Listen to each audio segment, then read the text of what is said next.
1절에 보면 이스라엘 자손의 온 회중이 실로에 모여서 지금까지는 어디에 있었어요? 기억하세요? 어디가 본부였어요? 길갈에서 전투도 나가고 돌아오고 계속 그랬죠. 그러다가 이제 실로에 모여서, 그러니까 초기 이스라엘이 가나안을 정복했을 때 예루살렘이 수도가 아니라 길갈이 일종의 수도인 거예요. 그전까지 하나님은 어떤 하나님이에요? 지금 전쟁하시는 하나님이에요.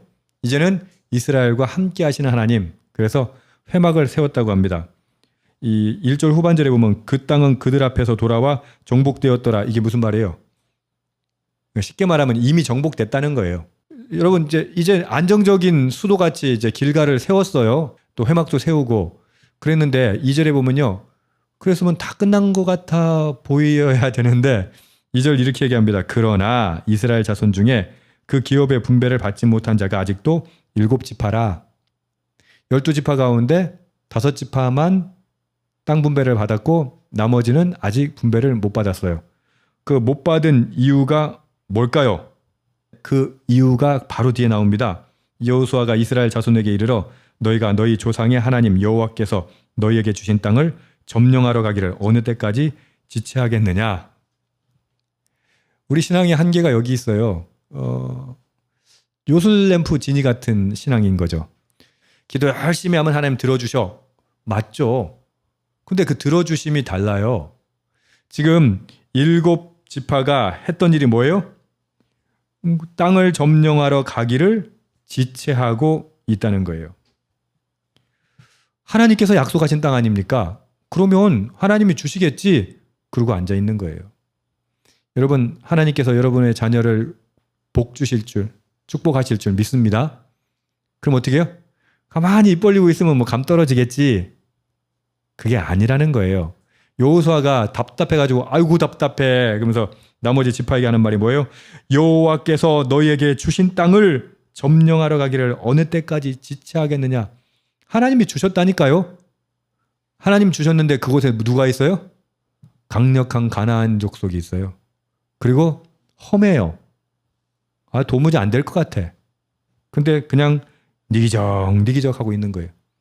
그러면 여러분 이 앞에서 갈렙 이야기가 있었잖아요. 갈렙이 했던 이야기가 뭡니까? 이 산지를 내게 주소서. 그 땅 다 따놓고 갈렙이 달라고 한 거예요? 거기는 무슨 자손이 있었다? 아낙 자손이 있었어요. 거인족이 있었어요. 갈렙이 얘기한 땅은 거인족 속 중에서도 제일 큰 거인족 속이 있었다고. 그러니까 어느 누구도 안 가려고 그래. 근데 갈렙이 뭐라고 얘기해요? 이 산지를 내게 주소서. 그래서 나머지 7지파는 뭐 하고 있다고? 꾸무적 가고 있는 거예요. 지체하고 있는 거예요. 왜 그랬을까요? 현실적인 문제가 있으니까. 현실적인 저항이 있으니까. 현실적인 어려움이 있으니까. 근데 약속은 받았잖아요. 그럼 어떻게 해? 한 걸음 나아가면 싸움은 누가 하신다? 승리는 누가 주신다? 하나님이 주신다는 거예요.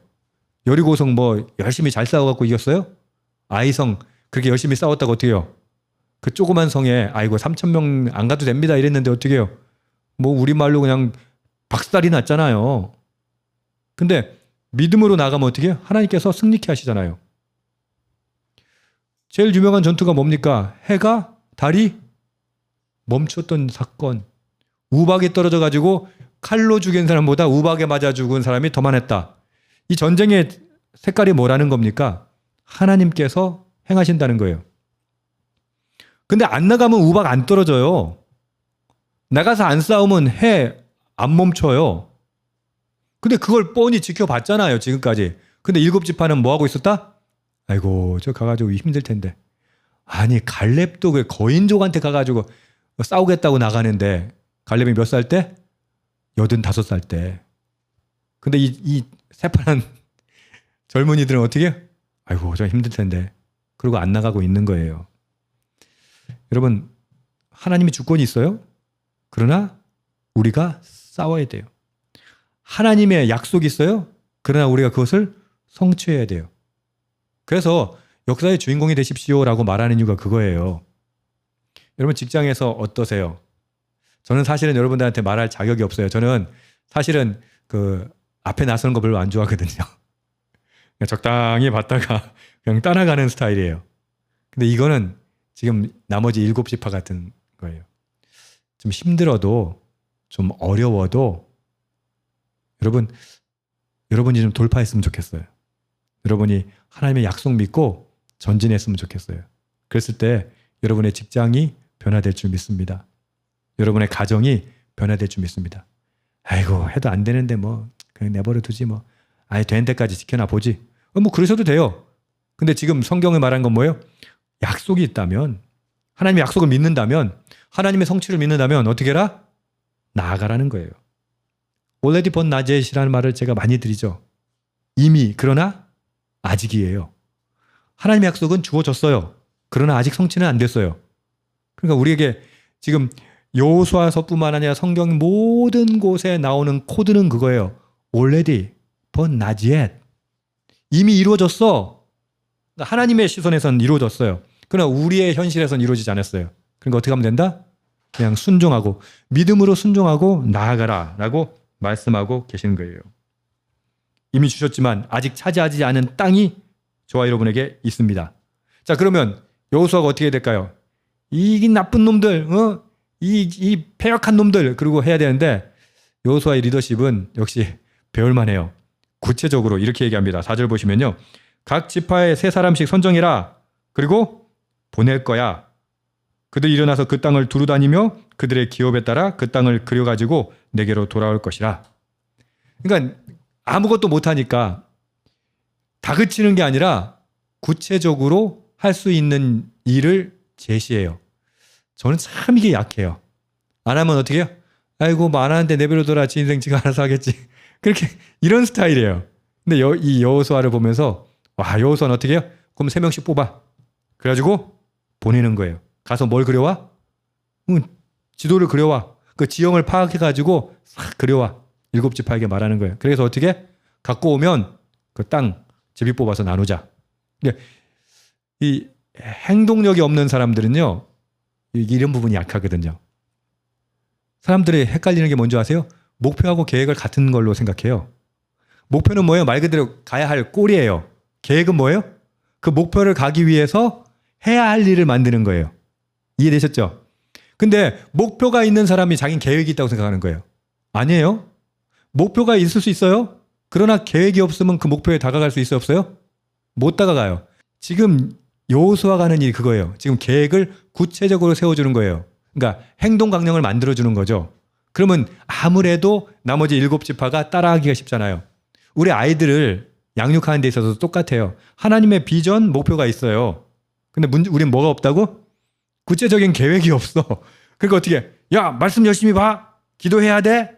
그리고 뭐, 신앙생활 잘해. 뭐 어떡하라고. 이제 목표는 있는데 그걸 어떡하라고 보여줘야죠. 그 계획을. 그래서 지금 여호수아가 우리가 해야 할 일을 뭐라고 표현합니까? 3명을 뽑아라. 그 다음에 보내라. 그리고 두루 다녀라. 그리고 기록해라.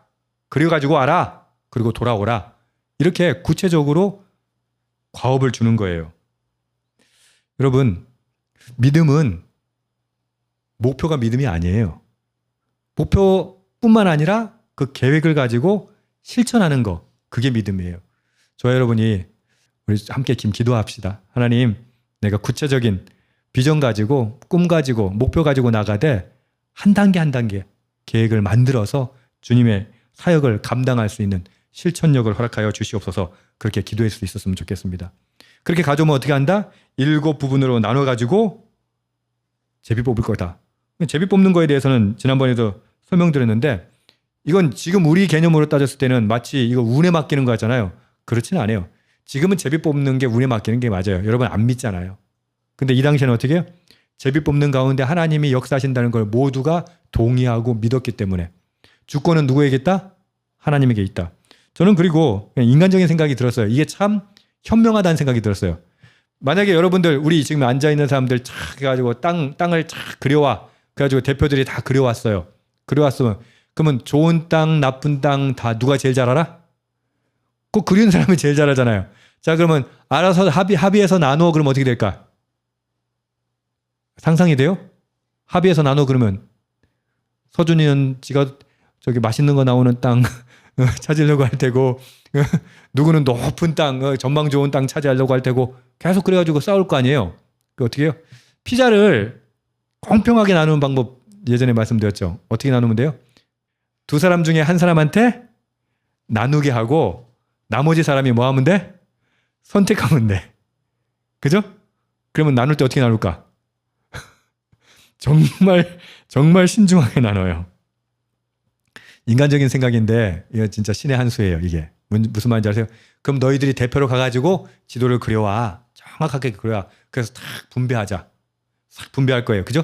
분배해갖고 땅을 뽑는 건 누가 뽑아? 하나님께 맡기는 거예요. 그래서 제비 뽑는 거예요. 그래서 어떻게? 이거 불평, 불만이 사라지는 거죠. 그것도 일종의 지혜인 거죠. 결국 하나님께 주권이 있습니다라고 인정하는 것, 그게 믿음이라는 거예요. 자, 오늘 믿음을 두 가지로 하겠습니다. 믿음은 뭐 하는 거예요? 실천하는 거예요. 그리고 또 믿음은 뭐예요? 하나님의 주권을 믿는 게 진짜 믿음이에요. 인정하는 것, 그것이 진짜 믿음이라고 하는 거죠. 이렇게 질문했으면 좋겠습니다. 나는 하나님께서 주신 약속 앞에서 무엇을 머뭇거리고 있는가 한번 생각해 보십시오. 하나님 내게 비전 주셨는데, 하나님 내게 약속을 주셨는데 혹시 내가 머뭇거리는 것 있습니까? 오늘 말씀에 보면 뭐라고 얘기합니까? 어느 때까지 지체하겠느냐? 하나님께서 우리에게 말씀하시는 거 있을 거거든요. 너 언제까지 지체할래? 너 믿는다며? 그것은 무엇일까요? 내가 즉시 순종해야 할 첫걸음은 무엇일까요? 여호수아는 어떻게 합니까? 대표 뽑아. 그리고 보내는 거예요. 가정과 일상, 사역의 현장에서 즉시 순종해야 할 일이 무엇인지 생각해 보십시다. 그 길을 따라서 한 걸음 걸을 때, 한 걸음 내디딜 때 하나님께서 우리에게 비전으로 주셨던, 약속으로 주셨던 그 땅을 차지하게 하실 것입니다. 할렐루야. 주님 오늘 말씀 통해서 믿음으로 행동하게 하여 주시옵소서, 실천하게 하여 주시옵소서. 하나님의 주권, 하나님 반드시 약속 이루신다는 거 믿고 한 걸음 나가게 하여 주시옵소서. 기도하는 저와 여러분 되기를 소망합니다. 아멘.